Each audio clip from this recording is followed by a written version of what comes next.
యేసుక్రీస్తు ప్రత్యక్షం మనకు తేటగా కనిపిస్తుంది. లూకా సువార్త 1వ అధ్యాయం 31 నుండి 33వ వచనం వరకు ఈ ప్రవచనాల నెరవేర్పు కూడా కనపడుతుంది. మరియా, నీవు గర్భము ధరించి కుమారుణ్ణి కని ఆయనకు యేసు అనే పేరు పెడతావు. ఆయన గొప్పవాడై సర్వోన్నతుని కుమారుడు అనబడతాడు. ప్రభువైన దేవుడు ఆయన తండ్రి అయిన దావీదు సింహాసనాన్ని ఆయనకిస్తాడు. ఆయన యాకోబు వంశస్థులను యుగయుగాలు ఏలుతాడు. ఆయన రాజ్యం అంతం లేనిది.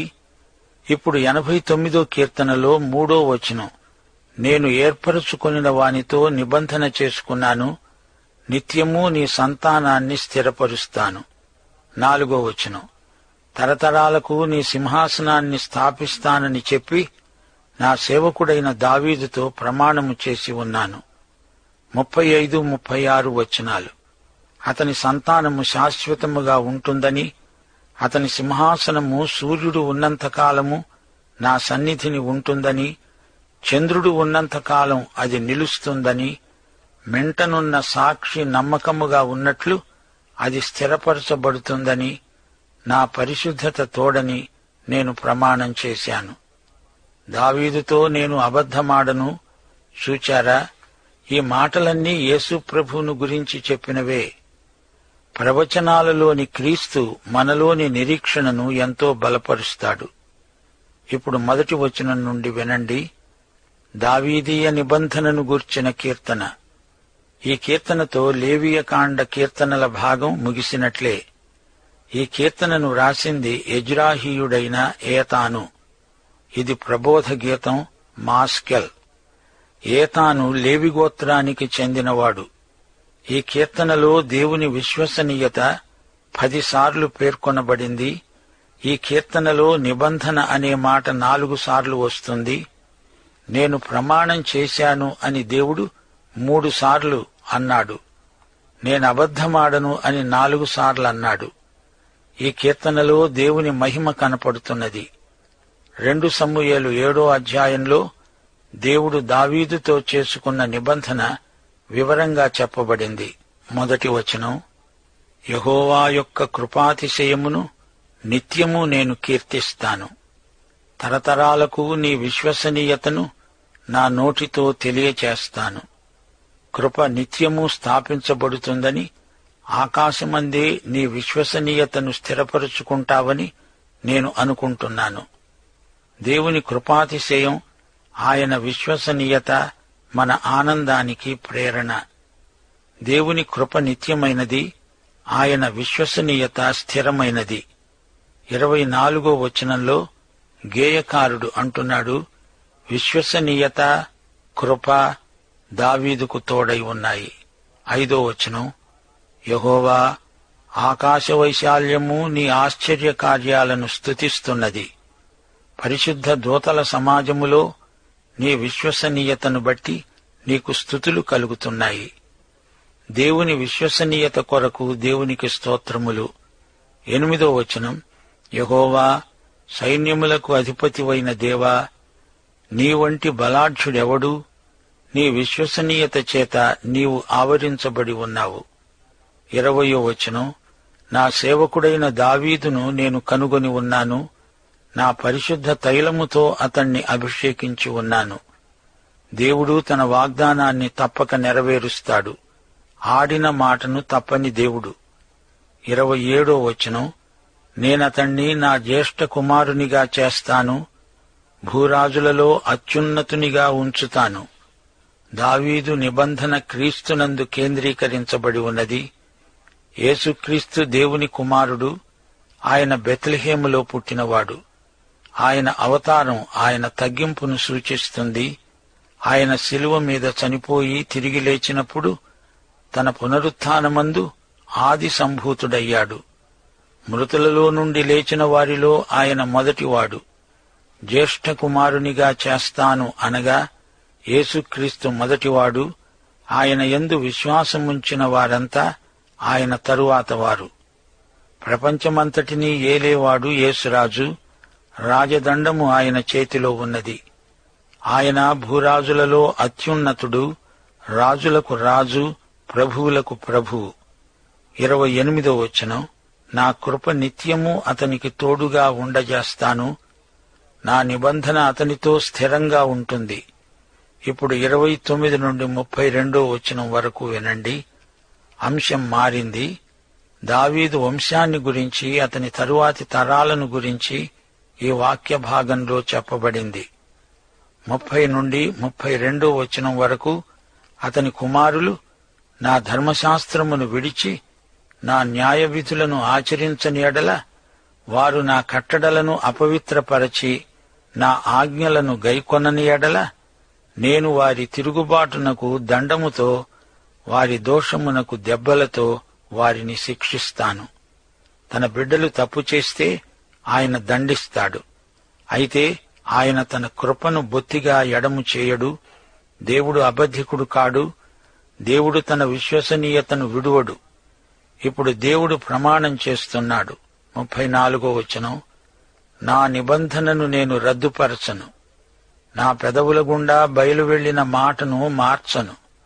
సూర్యచంద్రులు ఉన్నంతకాలం అతని సింహాసనం నిలుస్తుంది.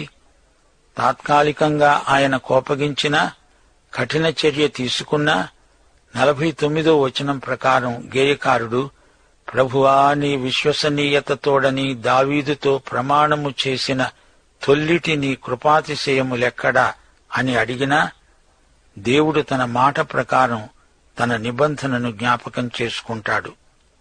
ఆయన నిబంధన తప్పక నెరవేరుతుంది.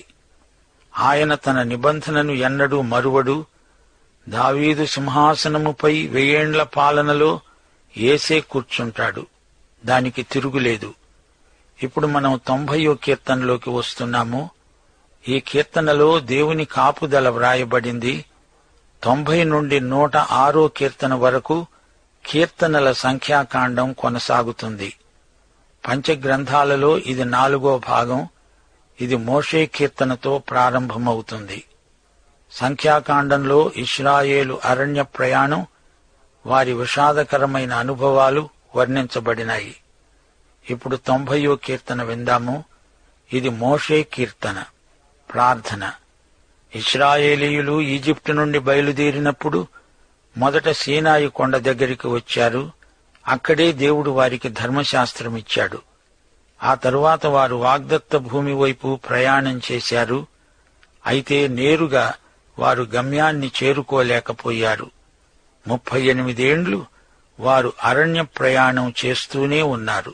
ఎందరెందరో చస్తూ ఉంటే మోషే స్వయంగా చూచాడు. ఈ కీర్తన విషాద గీతం. మరణం, పాపం, శిక్ష అనే అంశాలు ఈ కీర్తనలో ధ్వనిస్తాయి. 1వ వచనం, ప్రభువా, తరతరముల నుండి మాకు నివాస స్థలము నీవే. పర్వతములు పుట్టకమునుపు, భూమిని లోకమును నీవు పుట్టింపకమునుపు యుగయుగములకు నీవే దేవుడవు. సోదరీ సోదరులారా, ఆదికాండం 1వ అధ్యాయంలో 27వ వచనంలో దేవుడు తన స్వరూపమందు నరుణ్ణి సృజించాడు. దేవుని స్వరూపమందు అతణ్ణి సృజించాడు. స్త్రీనిగాను పురుషునిగాను వారిని సృజించాడు. ఆదికాండం 2వ అధ్యాయం 7వ వచనంలో దేవుడైన యెహోవా నేల మంటితో నరుణ్ణి నిర్మించి వాని నాసికారంధ్రములలో జీవవాయువును ఊదగా నరుడు జీవాత్మ అయ్యాడు. ఈ 90వ కీర్తనలో మనుష్యుడు సృజించబడిన వ్యక్తిగా కనపడుతున్నాడు. దేవుడు మానవుణ్ణి ప్రత్యేకంగా సృజించాడు. నీవు మనుష్యులను మంటికి మారుస్తున్నావు. నరులారా, తిరిగి రండని సెలవిస్తున్నావు. మట్టిలో నుండి వచ్చిన మానవుడు తిరిగి మట్టిలోకే చేరుతున్నాడు. 4వ వచనం, నీ దృష్టికి 1000 సంవత్సరములు గతించినా నిన్నటి వలె ఉన్నవి, రాత్రియందలి ఒక జాము వలె ఉన్నవి. 1000 సంవత్సరాలు నీవు బ్రతికినా అది దేవుని దృష్టిలో క్షణకాలమే. నిత్యత్వంతో పోల్చి చూస్తే మానవ జీవితం క్షణకాలమే. వరద చేతనైనట్లు నీవు వారిని పారగొట్టివేయగా వారు నిద్రిస్తారు. పొద్దున వారు పచ్చగడ్డి వలె చిగురిస్తారు. పొద్దున అది మొలచి చిగురిస్తుంది. సాయంకాలమున అది వాడబారి కోయబడుతుంది. అరణ్య ప్రయాణములో మోషే తన చేతులతో ఎంతో మందికి సమాధి చేశాడు. ఎందరెందరో చనిపోయారు. మట్టి నుండి తీయబడిన మనిషి మట్టికే చేరుతాడని మోషే ప్రతిసారి జ్ఞాపకం చేసుకునేవాడు. శవాలను సమాధి చేయడం దేవుని విధానం. యోహాను సువార్త 12:24 ప్రభు అన్నాడు, గోధుమ గింజ భూమిలో పడి చావకుండిన ఎడల ఒంటిగానే ఉంటుంది, అది చచ్చిన ఎడల విస్తారంగా ఫలిస్తుంది. ఈ మాట యేసు మరణ పునరుత్థానాలకు సంబంధించింది. ఒక విశ్వాసి శవాన్ని పాతిపెడుతున్నామంటే ఒక విత్తనాన్ని భూమిలో నాటుతున్నామన్నమాట. ఒకానొక నాడు ఆ విత్తనం పండుతుంది, ఫలిస్తుంది. పూర్వం క్రైస్తవులు సమాధుల తోటకు సత్రమని, పొలమని పేర్లు పెట్టేవారు. అది సత్రం, ఎందుకంటే యాత్రికులు కొంతకాలం అక్కడ నిద్రపోతారు. అది పొలం, ఎందుకంటే అక్కడ విత్తనాలు నాటుతారు. అవి ఒకానొక నాడు ఫలిస్తాయి. పొలంలో విత్తనాలను నాటుతాము గాని తగులబెడతామా? శవాన్ని పాతిపెట్టినప్పుడు విత్తనం నాటుతున్నావు. పునరుత్థానంలో అందులో నుంచి మొక్క బయటికి వస్తుంది, కొత్త శరీరాన్ని ధరిస్తుంది. 8 మా దోషములను నీవు నీ ఎదట ఉంచుకొని ఉన్నావు. నీ ముఖకాంతిలో మా రహస్య పాపాలు కనపడుతున్నాయి. ఇక్కడి రహస్య పాపాలు పరలోకంలో బహిరంగ వాస్తవాలు. దేవదూతలు నిన్ను కనిపెట్టి చూస్తున్నారు. నీవేమి చేస్తున్నది పరలోకమంతా గమనిస్తున్నది. 9 నీ ఉగ్రతను భరిస్తూనే మా దినములన్నీ గడిపాము. నిట్టూర్పులు విడిచినట్లు మా జీవితకాలం జరుపుకుంటాము. మా ఆయుష్కాలం 70 సంవత్సరాలు, అధిక బలమున్న ఎడల 80 సంవత్సరాలు. అయినా వాటి వైభవం ఆయాసమే, దుఃఖమే. అది త్వరగా గతిస్తుంది. మేము ఎగిరిపోతాము. 80 సంవత్సరాలు నీవు బ్రతికితే అది చాలు. అది నిండైన జీవితం. 80 సంవత్సరాలు వచ్చాయంటే అది సూర్యాస్తమయం. అది క్రిందికి దిగే సమయం కాదు, పైకి ఎక్కిపోయే సమయం. 12 మాకు జ్ఞాన హృదయము కలుగునట్లు చెయ్యి. మా దినములు లెక్కించేటట్లు మాకు నేర్పు. యేసుక్రీస్తే మన జ్ఞానం.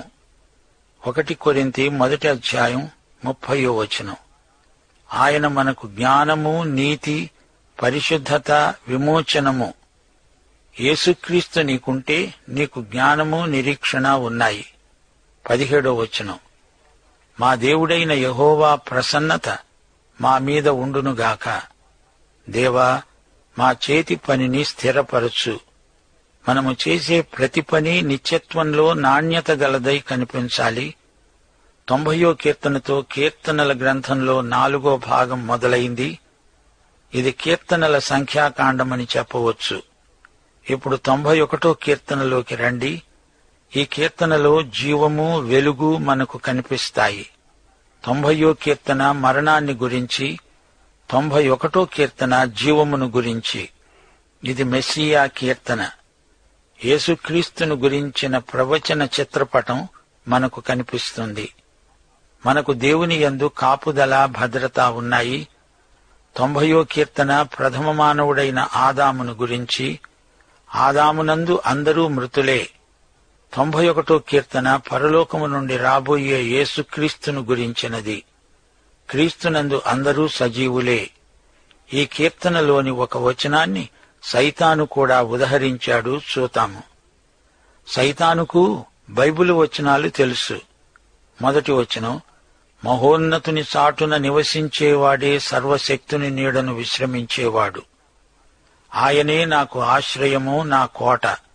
నేను నమ్ముకునే నా దేవుడని నేను యెహోవాను గూర్చి చెబుతున్నాను. యేసుక్రీస్తు పరిశుద్ధుడు, పాపరహితుడు.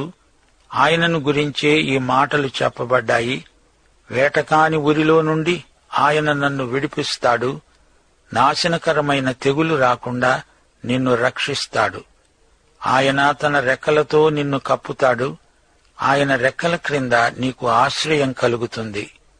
ఆయన సత్యము, కేడెము, డాలు అయి ఉన్నాడు. రాత్రివేళ కలిగే భయమునకైనా, పగటివేళ ఎగిరే బాణమునకైనా, చీకటిలో సంచరించే తెగులునకైనా, మధ్యాహ్నమందు పాడు చేసే రోగానికైనా నీవు భయపడవు. కొందరు క్రైస్తవ సైనికులు ఈ వచనాన్ని ఎక్కువ జ్ఞాపకం చేసుకుంటారు. ప్రయాణములలో, ప్రయాసములలో ఈ వచనం మనకెంతో ఆదరణ కలిగిస్తుంది. నీ ప్రక్కను 1000 మంది పడినా, నీ కుడి ప్రక్కను 10,000 మంది కూలినా అపాయము నీ వద్దకు రాదు. నీవు కన్నులారా చూస్తుండగా భక్తిహీనులకు ప్రతిఫలం కలుగుతుంది. ఇది దేవుడు తన బిడ్డలకిచ్చిన వాగ్దానం. 9, 10 వచనాలలో యేసుక్రీస్తును మనం చూడగలం. యెహోవా, నీవే నా ఆశ్రయమని, నీవు మహోన్నతుడైన దేవుణ్ణి నీకు నివాస స్థలంగా చేసుకున్నావు. నీకు అపాయమేమీ రాదు, ఏ తెగులు నీ గుడారమును సమీపించదు. 11, 12 వచనాలు. నీ మార్గములన్నిటిలో నిన్ను కాపాడడానికి ఆయన నిన్ను గూర్చి తన దూతలకు ఆజ్ఞాపిస్తాడు. నీ పాదాలకు రాయి తగులకుండా వారు నిన్ను తమ చేతుల మీద ఎత్తి పట్టుకుంటారు. యేసు ప్రభువును సైతాను శోధిస్తూ ఇదే వచనాన్ని ఉదహరించాడు. ఈ కీర్తన సైతానుకు పరిచితమే. మెస్సియా కీర్తనలన్నీ సైతానుకు బాగా తెలుసు. ఈ రోజున చాలామంది బైబిలు పండితులకు తెలియని సంగతులు కూడా సైతానుకు తెలుసు. ప్రభువును శోధిస్తూ సైతాన్ అన్నాడు, లూకాసు వార్త 4వ అధ్యాయం 10వ వచనం, నీవు దేవుని కుమారుడవైతే ఇక్కడ నుండి క్రిందికి దూకు, నిన్ను కాపాడడానికి నిన్ను గూర్చి తన దూతలకు ఆజ్ఞాపిస్తాడు. నీ పాదము ఎప్పుడైనా రాతికి తగలకుండా వారు నిన్ను తమ చేతుల మీద ఎత్తుకుంటారు అని వ్రాయబడింది. సైతాను బైబిలు వచనాలను తనకు అనుకూలంగా మారుస్తాడు. సైతాను ఉదహరించిన ఈ వచనంలో నీ మార్గములన్నిటిలో అనే మాటను వదిలేశాడు. యేసుక్రీస్తు తన తండ్రి చిత్తాన్ని నెరవేర్చటానికి వచ్చాడు. తన తండ్రి మార్గంలోనే నడుస్తాడు. అంతేగాని తండ్రి చిత్తానికి వ్యతిరేకంగా రాళ్లను రొట్టెలుగా మార్చడు. లోకరాజ్యాల మహిమను సైతానిస్తే తీసుకోడు. దేవాలయ శిఖరం నుండి దూకడు. ఒకవేళ అలా చేస్తే దేవుని మార్గం నుండి తొలగినట్లే అవుతుంది. 14వ వచనం నుండి, అతడు నన్ను ప్రేమిస్తున్నాడు గనుక నేనతన్ని తప్పిస్తాను. అతడు నా నామమును ఎరిగినవాడు గనుక నేనతన్ని ఘనపరుస్తాను. అతడు నాకు మొర్రపెట్టగా నేనతనికి ఉత్తరమిస్తాను. శ్రమలో నేనతనికి తోడై ఉంటాను. అతన్ని విడిపించి అతన్ని గొప్ప చేస్తాను. దీర్ఘాయువు చేత అతన్ని తృప్తిపరుస్తాను. నా రక్షణ అతనికి చూపిస్తాను. యేసు ప్రభువును ఒక్క క్షణం ధ్యానించండి. ఆయన పాతిపెట్టబడ్డాడు. భూమి యొక్క అగాధ స్థలాలలోకి వెళ్ళాడు. చనిపోయాడు. సమాధి చేయబడ్డాడు. 3వ రోజున మృత్యుంజయుడై లేచాడు. తండ్రి తన కుమారుణ్ణి ఈ విధంగా మహిమపరిచాడు. ఆయనను పరలోకానికి హెచ్చించాడు. యేసుక్రీస్తు ఆరోహణుడై తేజోమయుడయ్యాడు. ప్రియ శ్రోతలారా, జీవితంలో ఎదురయ్యే కష్టనష్టాలు మహోన్నతుని చాటున నివసించేవానికి ఆశీర్వాదాలుగా మారతాయి. క్రీస్తునందలి విశ్వాసం మనకు ధైర్యం గొలుపుతుంది. భయాన్ని గెలువగలుగుతాము. దేవదూతలు విశ్వాసులకు పరిచర్య చేస్తారు. హెబ్రీ పత్రిక 1వ అధ్యాయం 14వ వచనం, రక్షణ అనే స్వాస్థ్యమును పొందేవారికి దేవదూతలు పరిచారకులు, సేవకులైన ఆత్మలు. దేవుని వాక్యంలో దేవదూతలు దేవుని బిడ్డలకు సేవ చేసిన సందర్భాలు ఎన్నో ఉన్నాయి. పాత నిబంధనలో ఏలియాకు పరిచర్య చేశారు. అలాగే దానియేలుకు కూడా పరిచర్య చేశారు. సింహముల గుహలో దానియేలుకు దేవుని దూత తోడుగా ఉండి కాపాడాడు. పేతురు చెరసాలలో ఉండగా దేవదూత అతణ్ణి బయటికి తెచ్చాడు. పాఠం ఇంతటితో సమాప్తం. ప్రభు అయిన యేసుక్రీస్తు వారి కృప, తండ్రి అయిన దేవుని ప్రేమ, పరిశుద్ధాత్మ యొక్క అన్యోన్య సహవాసము మనకందరికీ సదాకాలము తోడై ఉండునుగాక. ఆమేన్.